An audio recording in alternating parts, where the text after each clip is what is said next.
I had been sleeping downstairs, down below, and my crew chief came down and woke me up and told me, he said, we had to go sleep up on top deck because it was very hot down below, so we had to be upstairs. But I guess it was covered with sailors up on the top deck. So when it hit, we had probably 400 or 500 sailors up on the top deck. And after it hit, I ran to the back.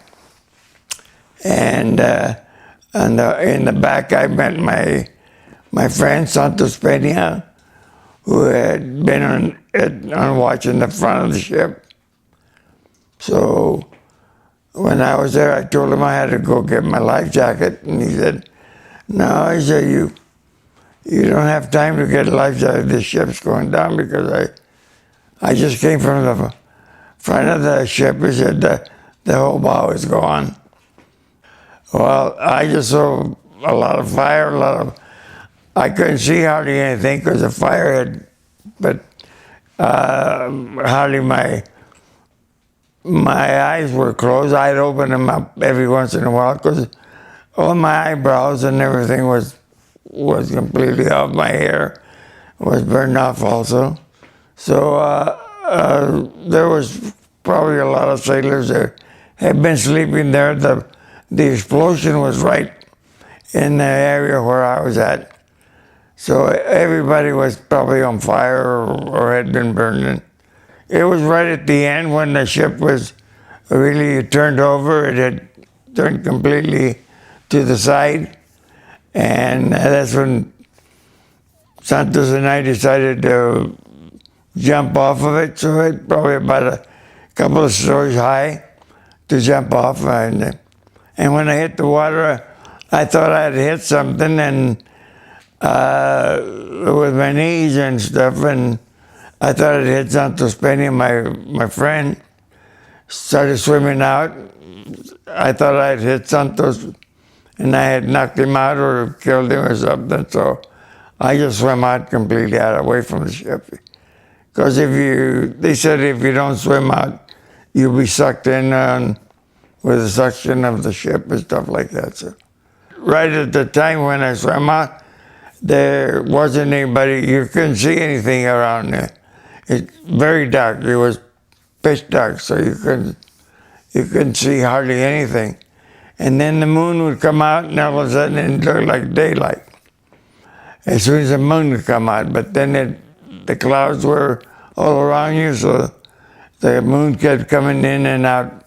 I came up to where there was a raft. So there was two people and two sailors on the raft, and they kept saying that it was their raft. Nobody else could get on it. So, but I got a hold of it on the side, and I stayed there. And then other sailors started coming in, and so the other sailors that were talking, it was their raft that became everybody else's raft. It was pretty full after a while. It was a kind of a nightmare to me. I mean, it was but after, when the sun started coming out, you start seeing, and no ship around, then you realize that it wasn't a nightmare, it really happened.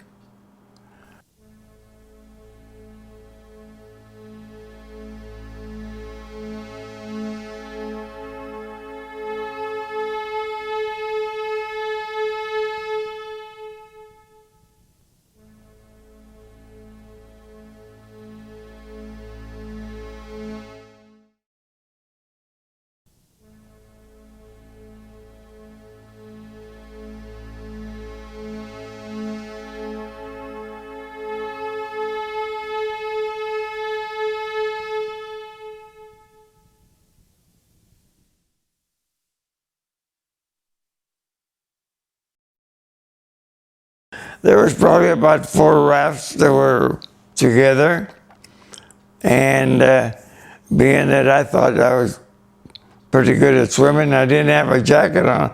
I could swim around and go out and pull some of sailors coming to the raft because it got kind of rough to try to get together after you got out away from the raft, because it seems pulled you away from it instead of towards you.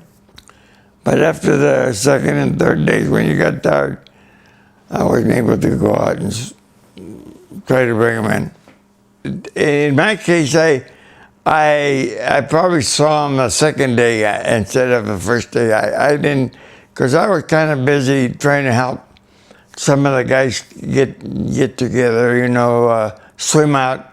It takes you a long time to try to pull them back into the raft, if they get separated from it or something. So for the first 2 days, that's what I did, help around. Then when he got tired, I wouldn't go out anymore. And just the sharks, you wouldn't see them too much. In our group, there was probably a little over 80. So if you heard some of them, they would be one. Some sailors that would be away from the raft. That went in, they were attacked or something like that. You could hear them hollering or something like that. I could hear them.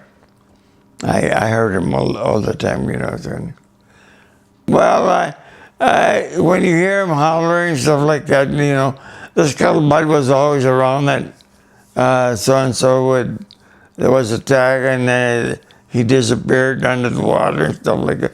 So it was all around on the rafts all the time, yeah. They did say they had a little bit of water around, but I never got any of it. And about the third or fourth day, I think third day, one of the fellows that was there, he said that he had read in a book that used to come out on those days, Popular Mechanics, they called it.